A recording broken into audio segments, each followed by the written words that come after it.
Hey guys, in this video we're gonna talk about how you can recover your snap streak. But before we begin, make sure to hit the subscribe button down below. It really helps me out. Alright guys, so let's get started. First of all, open up your Snapchat. Right here, navigate up to the top left, click on your profile. Once you're over here, navigate up to the top right, go to settings. Under settings, scroll down, and in support section, you will find an option called I lost my snap streak.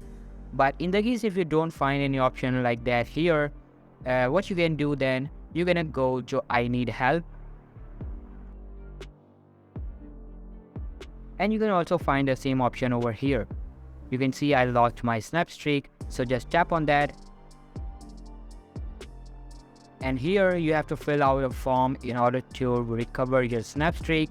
So just check I lost my snap streak, and Snapchat will give you a form that you have to fill.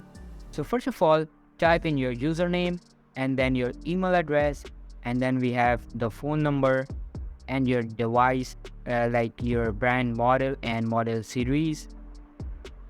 And after that, you have to type your friend's username. And after that we have, and in the description you can write something like this: I lost my snap streak with my friend, please help me to recover it out. After that, just submit the request, and within 24 hours your snap streak will be recovered. That's how you can recover your snap streak. If you found this video helpful guys, then make sure to give this a huge thumbs up, subscribe to our channel. Thanks for watching.